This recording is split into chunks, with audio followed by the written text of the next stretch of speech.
नमस्कार बंधुगण, कहानी दुनिया को आपण मानकु स्वागत।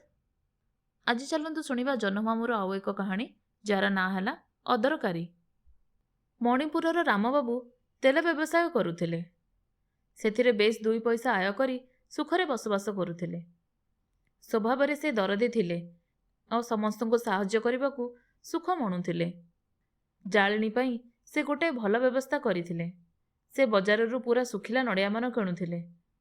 कता छड़ा ही जो नड़िया बिक्री होता ताहा से किणु नथिले। किणा होई आसिबा परे से नड़िया छड़ाई कता तक जाळेणी रूपे व्यवहार करुथिले। नड़िया ससरु तेल बाहर करुथिले। तेबे नड़िया सढ़ेई मान से फिंगी देउथिले। से सब ओळीपटे जमा होई रहुथाए। केबे केमिति गाँर पिला माने से सबु नहीं बाटरे खेलुथिले आउ एणे तेणे फिंगी देउथिले। वर्षा ऋतुरे से सबु भांगी जाउथिला। गाँ पाख दी जाइथिबा नाଳରେ पड़ी काहीं कुआड़े अदृश्य हो जाउथिला। एमिति चली थाए वर्ष वर्ष। दिने महेंद्र बोली जड़े पड़ोसी गाँर युवक तांको घर आग दे जाउथिला बेले तांको ओळीपटे जमा होइथिबा सढ़ेई गधा देखि तांको पचारिला, आज्ञा एसबु कौन करिवे? रामबाबू उत्तर देले, अदरकारी बोली तो फोपाड़ी दउछि, आउ करिबी कौन?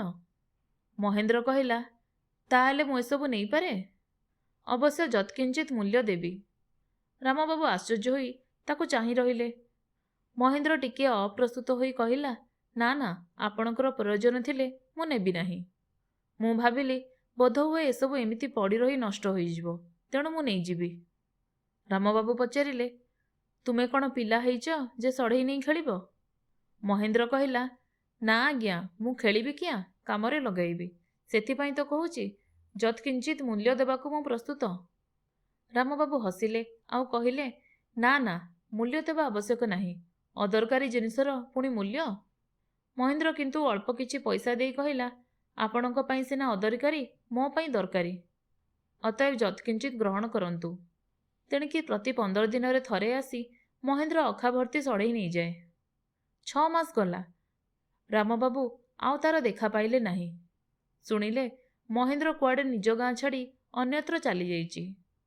तेणिकी सढ़ेई मान पुणी पूर्व भली जमा हबाकू लागिला। वर्षा बेले नाଳ भितरकू भासीगला। रामबाबू से व्यापार नहीं मुंड बुलाइबार कौनसी कारण न थाए। चाहू चाहू 5 वर्ष बीतीगला। रामबाबू महेंद्र कथा पूरा भूलीगले। दिने रामबाबू सहर को गले। सहर को फेरिया बाटरे से दिन गोटे समृद्ध गाँ भितर दे आसुचंती आखिरे पड़िला एक विशाल तोटा। नड़िया समते नाना जातिर फल तोटा उछुली पड़ुची। तोटा पछकू गोटाए विराट कोठा। सी ठिया होई पड़िले। ए तोटार मालिक किपरि फल गछ मानकर तत्व भल भाबरे नेबाकू हुए से कथा जानिछंती। से निजकू एकथा कही तोटा कड़े कड़े पदाचरण करुथांती। कोठार पारिपट मध्य तांकू आकृष्ट कला। से देखिले पुरुणा हेले भी ताकू नुआ भली रखा जाइछि। से अनाई रहिचंती। जणे लोक दौड़ी आसी तांकू कहिला, बाबू आम जमीदार डाकुचंती। रामबाबू आश्चर्य होई कहिले, तुम जमीदार कहीं डाकुचंती? से तो मते चिन्हिबा कथा नुहे। लोकटी कहिला, बोधे चिन्हि थिबे, तांको कथारु तो सेमिति मने हैला। रामबाबू कोठा पाखरे पहुंचिला मात्रे 2 महला उपरु तांको पाछोटी नेबाकू जणे युवक ओह्लाई आसिले। से सुंदर रेशमी वस्त्र पिंधि थांती। रामबाबू विस्मयभर कंठरे पचारिले, महेंद्र तुमे एठारे? महेंद्र हसी देई रामबाबूंको परिचर्या कला आउ तापरे गपिला। आपणक मनरे बहुत कौतूहल होउथबा स्वाभाविक। जहा हैला ताहा अवश्य नाटकीय।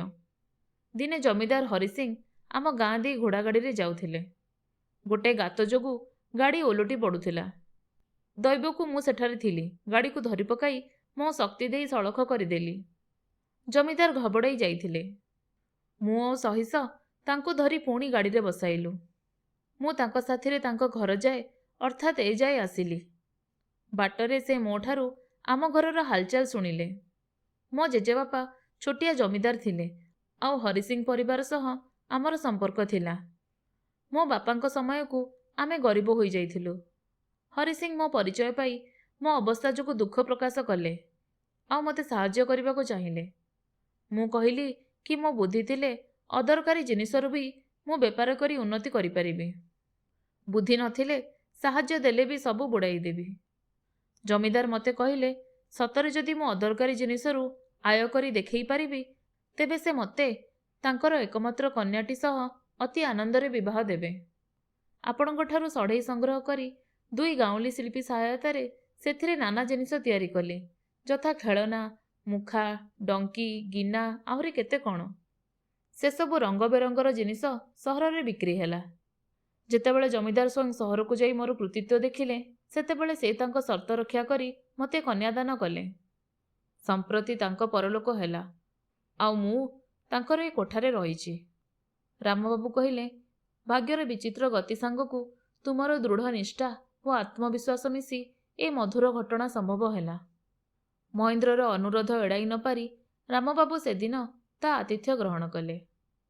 ଆପଣମାନେ ଶୁଣୁଥିଲେ ଜହ୍ନମାମୁଁର ଏକ ଗପ ଅଦରକାରୀ।